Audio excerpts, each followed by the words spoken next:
آگے جب بستی میں پہنچے ایک سائل سامنے آیا اور اس نے کہا کہ اللہ کے نام پر بابا کچھ دو۔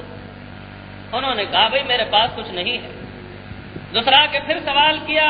پھر انہوں نے معذرت کی۔ تیسرا کہ پھر جب سوال کیا انہوں نے کہا کہ میرے پاس کچھ نہیں ہے، یہ چھلکا ہے بادام کا، بے مقصد اور بے حقیقت چیز، کہنے لگے یہی دے دو اللہ کے نام پر۔ چنانچہ انہوں نے کہا کہ لے لیجئے،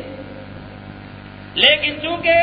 اس نے مانگا اور انہوں نے اس وقت اس اخلاص سے دے دیا کہ اللہ کے نام پر مانگ رہا ہے اور کچھ ہے نہیں، ہوتا تو میں اور کچھ بھی دیتا لیکن ہے نہیں، اور اس نے بھی کہا کہ یہی دے دو، اخلاص کے ساتھ دے دیا۔ اللہ رب العالمین کی شان ہے کہ ان کے یہاں وہ قبول ہو گیا۔ انتقال ہوا ان کا، انتقال کے بعد قبر میں جب معاملہ ان کا اگر پیش ہوا ہے تو اس وقت گناہوں کی وجہ سے ان کو عذاب کا جو سامان ہوا، سرہانے آتے ہیں فرشتے تو ادھر ایک نورانی دیوار حائل ہو جاتی ہے،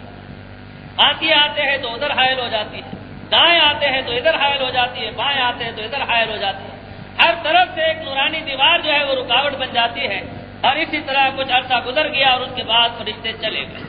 جب ان کے حواس ٹھکانے ہوئے تو انہوں نے پوچھا کہ اے نورانی دیوار تو کون ہے؟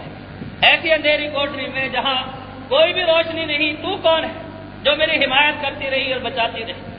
اس دیوار کو اللہ نے آواز دی اور گویائی عطا فرمائی۔ اس نے کہا کہ میں تمہارا وہ عمل ہوں۔ ذرا غور فرمائیے کہ اللہ رب العالمین نے کس قدر کرم فرمایا اور کیسی قدر فرمائی کہ اخلاص کے ساتھ ایک چھلکا دیا، اس سے عذاب قبر جو ہے وہ موقوف ہو گیا۔ تو میرے محترم بزرگوں،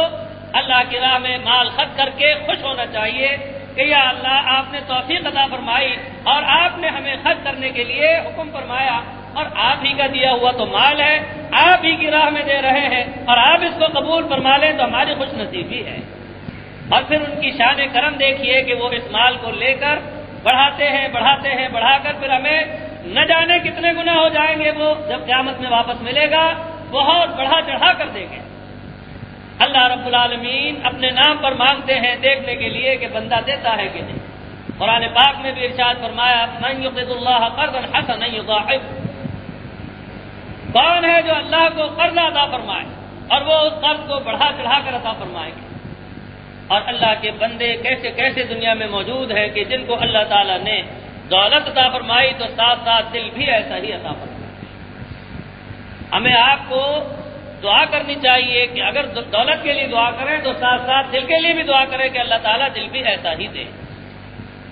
آپ کی امت میں ایسے ایسے افراد ہیں ہر خطے میں، ہر علاقے میں، کہ جو نیکی کرتے ہیں اور اس طرح نیکی کرتے ہیں کہ دائیں ہاتھ سے کرتے ہیں تو بائیں ہاتھ کو بھی پتہ نہیں چلتا،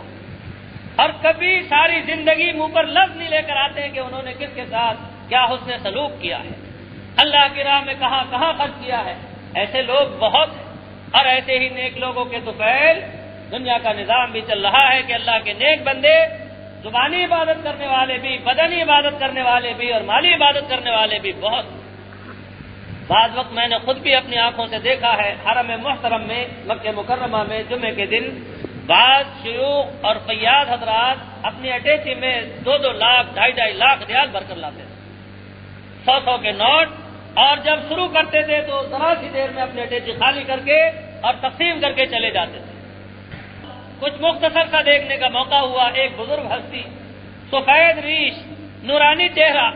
مسجد نبوی سے میں صبح اشراق پڑھ کر جب نکلا تو باہر دیکھا کہ ان کے ہاتھ میں نوٹوں کی گڈی تھی، اور جو ان کے سامنے آ رہا تھا اس کو دیے جا رہے تھے، اور اللہ کی شان ہے کہ کسی کو انکار نہیں کیا۔ حضرت حاجی امداد اللہ صاحب مہاجر مکی رحمۃ اللہ علیہ کی بات آپ سے عرض کر چکا ہوں کہ آپ نے ایک موقع پر مثنوی شریف کا درس دے رہے تھے اور مریدین بیٹھے ہوئے تھے، بڑا لطف آ رہا تھا کہ ایک سائل آئے اور انہوں نے آ کر سوال کیا، آپ نے مثنوی بند کی اور اوپر رکھ دی اور ان کے لیے پیسے لینے چلے گئے اندر۔ ایک مرید نے کہا حضرت بڑا لطف آ رہا تھا، اس نے آ کر سارا لطف ختم کر دیا۔ فرمایا کہ بھائی تمہیں نہیں معلوم یہ ہمارے محسن ہیں، اگر یہ سائل حضرات نہ ہوتے تو ہمارا پیسہ آخرت میں کس طرح منتقل ہوتا۔ ان کی بھائی ہم بہت قدر کرتے ہیں، جو واقعتاً سائل اور ضرورت مند ہے ان کی امداد کرنی چاہیے۔ البتہ جو پیشہ ور لوگ ہیں ان حضرات سے گریز کرنا چاہیے کہ ان کا پیشہ ہی ایسا ہے۔ ایک مرتبہ ایک شخص آپ کی خدمت اقدس میں آئے اور سوال کیا، آپ نے ان کو کچھ دے دیا اور وہ بغل میں دبا کر چلے تو ایک صحابی نے کہا کہ یا رسول اللہ یہ تو ضرورت مند نہیں ہے،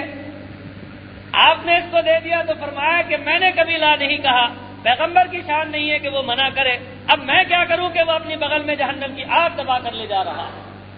تو اس لیے اگر کوئی شخص ضرورت مند نہیں اور وہ سوال کرتا ہے، فراڈ کرتا ہے، دھوکے بازی سے حاصل کرتا ہے، وہ ذمہ دار خود رہے گا، دینے والے کو انشاءاللہ اس پر اجر و ثواب مل جائے گا۔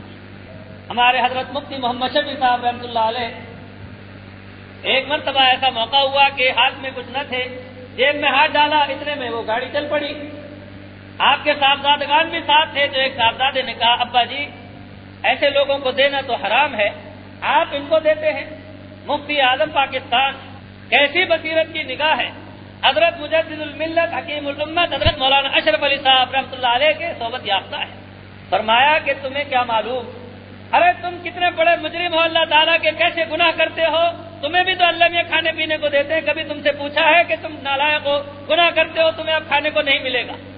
اگر اللہ میاں تمہارے ایک گناہ پر پکڑ لے تو کھانا پینا بند ہو جائے تمہارا، خبردار اس قسم کا کبھی وسوسہ بھی نہ لانا، یہ تو محض ان کی رحمت کا معاملہ ہے کہ ہمیں اس طرح سے کھانے کو بھی پینے کو بھی ہر نعمت برتنے کو دیتے ہیں، ہمیں آپ کو اس معاملے میں سوچنے کا حق نہیں۔ ارے وہ جانے، اس کا عمل جانے، ہمارا آپ کا کام ہے کہ اس کے ساتھ حسن سلوک کر لیں۔ تو بڑی پیاری اور بڑی کام کی بات۔